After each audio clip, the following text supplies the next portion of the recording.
मैं हूं मीर जिशान। वेलकम करता हूं मैं आप सबका कंटेम्परेरी इंटरनेशनल रिलेशन सीरीज़ में। इस सीरीज़ का आज पहला एपिसोड है जिसमें मैं आपको टर्की और ग्रीस की रिलेशंस के बारे में बताने जा रहा हूं। तो आइए शुरू करते हैं।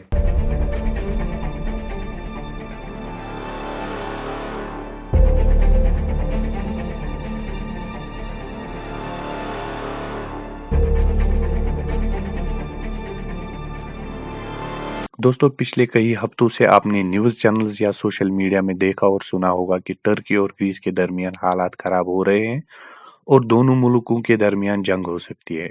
क्या वजह है कि इन दोनों मुल्कों के दरमियान जंग की खबरें आ रही है?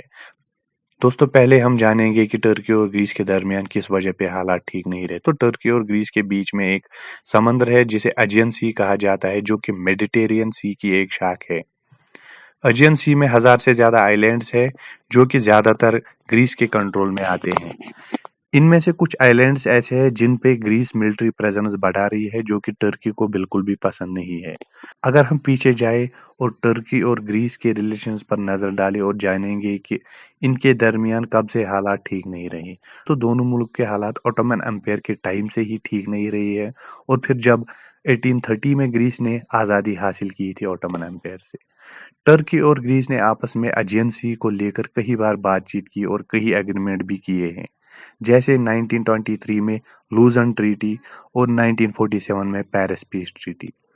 इन दोनों ट्रीटीज में ज्यादातर आइलैंड्स ग्रीस को दिए गए, मगर ये माहदा हुआ था कि इन आइलैंड्स पे डिमिलिटराइजेशन बरकरार रहेगी।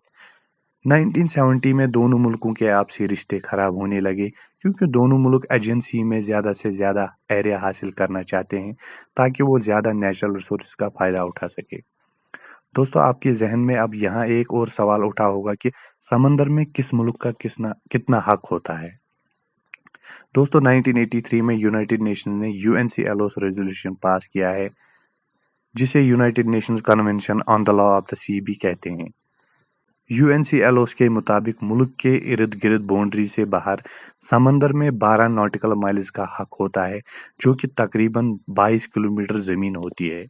दोस्तों, ग्रीस यूएनसीएलओएस की सिग्नेटरी 1995 में बन गई और फिर इन्होंने इसे अपने मुल्क के पार्लियामेंट में भी पास किया, मगर टर्की आज भी यूएनसीएलओएस की सिग्नेटरी नहीं है। ग्रीस यूएनसीएलओएस के मुताबिक एजियन सी आइलैंड्स के बाउंड्रीज के बाहर समंदर का हक 12 नॉटिकल्स मानती है, मगर टर्की इसको बिल्कुल भी रिजेक्ट करती है। यही वजह है कि दोनों मुल्कों के बीच हालात खराब होते जा रहे हैं। दोनों मुल्क इसी तलाश में होते हैं कि ज्यादा से ज्यादा समंदर का एरिया हड़प ले और नेचुरल रिसोर्स एक्सट्रैक्ट करके फायदा कमाएं।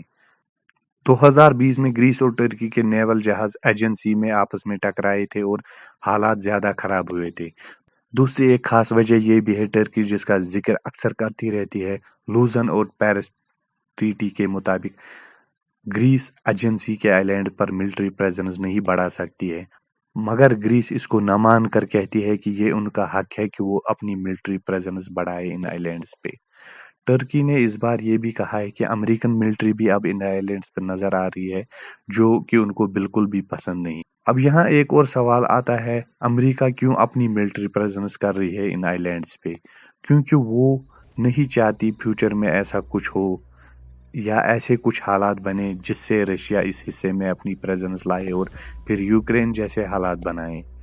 तीसरी वजह है एयर स्पेस वायलेशन, जिसे दोनों मुल्क कई सालों से वायलेट करते आ रहे हैं और आपस में कई बार डॉग फाइट भी हुई है दोनों मुल्कों के दरमियान। हैरानी की बात यह भी है कि दोनों मुल्क नेटो के मेंबर है और यही वजह है कि इनके बीच में यूएस और नेटो की मुदाखलत के बाद कई बार जंग रोकी गई है। 2022 में इन दोनों मुल्कों के बीच ज्यादा बयानबाजी चल रही है और कुछ एनालिस्ट का ये भी कहना है कि दोनों मुल्कों के दरमियान जंग होने वाली है, मगर कई एनालिस्ट ये भी कहते हैं कि जंग नहीं होगी, ये सिर्फ बयानबाजी इसलिए कर रहे हैं क्योंकि इन दोनों मुल्कों में 2023 में इलेक्शन होने जा रहे हैं, इसलिए दोनों मुल्कों के लीडर्स अपने फायदे के लिए ऐसा कर रहे हैं ताकि वो इलेक्शंस फिर से जीत जाए। वैसे भी यूक्रेन और रशिया की जंग से ऑलरेडी यूरोप और अमेरिका में इकोनॉमिक हालात ठीक नहीं है और अब ये ग्रीस और टर्की का जंग अफोर्ड नहीं कर सकती है। इसी वजह से अमेरिका चाहेगा दोनों मुल्कों में अच्छी ताल्लुकात बने रहे। अब कौन सही और कौन क्या करने वाला है आगे, ये आने वाला ही वक्त बताएगा।